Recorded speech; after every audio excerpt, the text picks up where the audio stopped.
Muito bem, vamos para o sétimo bloco de críticas a dispositivos do Código ruins para a advocacia previdenciária. E aqui eu coloco o artigo 12 do Código de Processo Civil sobre a ordem de julgamentos, que era uma ordem obrigatória de julgamentos,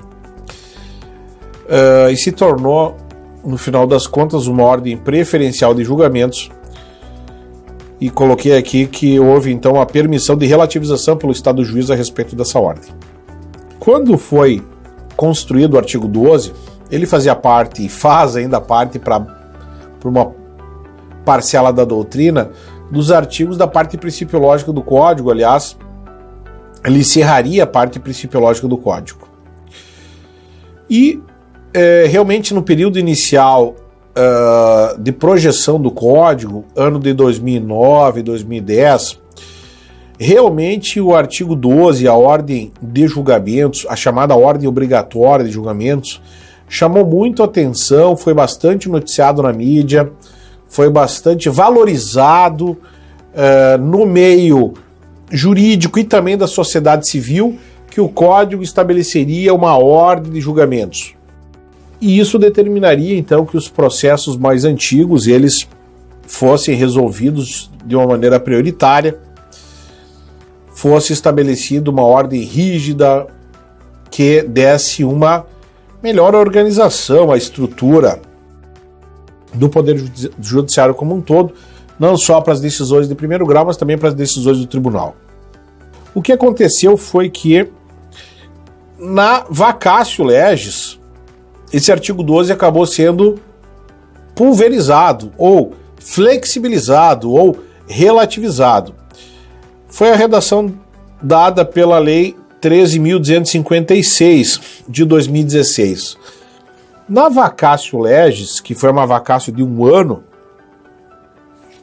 lembrando que a lei é a Lei 13.105 de 2015, de março de 2015, foi entrar em vigor só em 2016, e nessa vacatio o Código foi alterado. Aqui foram algumas alterações que fizeram sentido mais para a magistratura, um desafogo da magistratura, algumas situações que se entendiam como ruins, mas que acabaram trazendo alguns efeitos colaterais bastante significativos. A relativização, no nosso entendimento, do artigo 12 do Código de Processo Civil, ele acabou retirando a seriedade do dispositivo como um princípio constitucional do Código, como uma orientação constitucional. Por isso que eu falo que a ordem principiológica do Código, para mim, vai do artigo 1º até o artigo 11. Eu tirei o artigo 12, e depois o artigo 13 entra em outra matéria de competência, mas o artigo 12 ele perdeu o sentido dele. E ele perdeu, vou ir mais longe, o momento histórico dele, a partir do momento em que ele é aprovado e relativizado num período de vacatio legis. Isso porque o artigo 12, então, diz assim: os juízes e os tribunais atenderão preferencialmente a ordem cronológica da conclusão para proferir sentença ou acordo. Atenderão preferencialmente a ordem. Não é nem obrigatório. E a lista de exceções é muito grande, se não vejamos. Sentenças proferidas em audiência,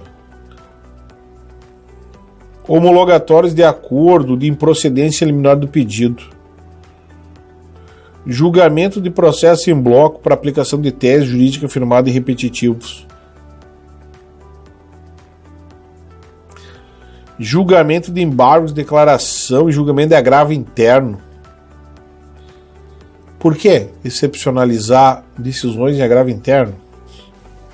Preferências legais e metas estabelecidas pelo CNJ, se bem que o CNJ trabalha com muitas metas para o Poder Judiciário, mas está com uma exceção aqui. A causa que exige urgência no julgamento a ser reconhecida por decisão fundamentada. Realmente, né, nós temos aqui um conjunto de incisos no parágrafo 2º do artigo 12. São 9 incisos, mas com hipóteses gigantescas. Então, é o típico caso em que a exceção se transforma em regra. realmente, né, o artigo 12 ele acabou sendo absolutamente pulverizado dentro desse sistema, né, em que envolve medidas de alguma maneira interessantes em termos de exceção, como as sentenças proferidas em audiência, porque a audiência é de instrução e julgamento. A ideia realmente do magistrado seria de já proferir a decisão imediatamente, mesmo que seja um processo novo. Como também eu vejo como interessante a hipótese aqui de exceção do julgamento da questão do acordo, né, da homologação de acordo, mas outras situações realmente não há por que fazer essa exceção, como no caso do agravo interno, né, do julgamento de agravo interno. Mesmo, né, no julgamento de embargo de declaração, nós teríamos aqui uma série de debates sobre isso. Agora, um artigo complexo, um artigo que relativiza a ordem obrigatória de julgamentos, um artigo que tem um fundo político bastante claro, aqui bastante significativo, né, do magistrado ele não está tão engessado para seguir uma ordem de julgamentos, feito via legislação dentro da vacatio legis. Repito, Lei 13.256 de 2016, quando então já publicada e já passado também pelo período de Congresso, com relação ali à própria sanção presidencial, como a gente viu que já teve caso de veto, né, num dispositivo, a ordem realmente de julgamentos ele acabou sendo aqui bastante complicado. Por que para a advocacia previdenciária eu entendo que seja muito ruim a ponto de colocar aqui no nosso trabalho? Quantos processos antigos se aguarda na advocacia previdenciária, que seria importante que fosse dado andamento? Quantos processos antigos com recursos demasiados do INSS, que poderia ter uma solução mais rápida se fosse realmente examinada a questão de uma maneira mais clara? Quantas medidas em que o INSS recorre de determinado aspecto e que poderia pelo menos se entender, examinando o processo, que nós teríamos condição de execução definitiva, não é nem execução provisória, execução definitiva, porque o mérito já transitou e está se discutindo questão acessória, como correção monetária, como juro de demora, no STJ, no STF, eventualmente na TNU. Então, realmente, nós temos, no âmbito do processo previdenciário, em que a gente já tem uma demora no processo administrativo, e que muitas vezes eu tenho que usar mandado de segurança para desbloquear, destrancar o processo administrativo, uma necessidade de andamento do processo judicial previdenciário mais rápido, mais célere, em que uma ordem clara no Código de Processo Civil a respeito dessa preferência agilizaria os processos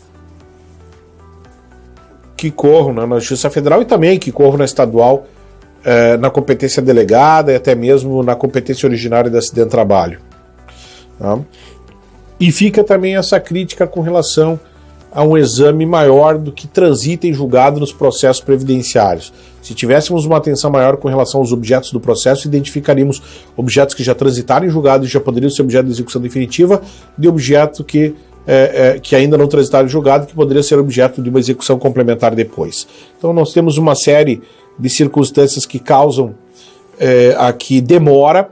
O Código de Processo Civil perdeu uma oportunidade de entrar seriamente nesse tema e foi simplesmente o artigo pulverizado dentro da vacatio legis a partir dessa redação de uma lei, né, de 2016 que acabou de uma maneira injustificada, né, criando inúmeras exceções à ordem de julgamento pensada e aprovada democraticamente dentro do Congresso Nacional e sancionado pelo presidente.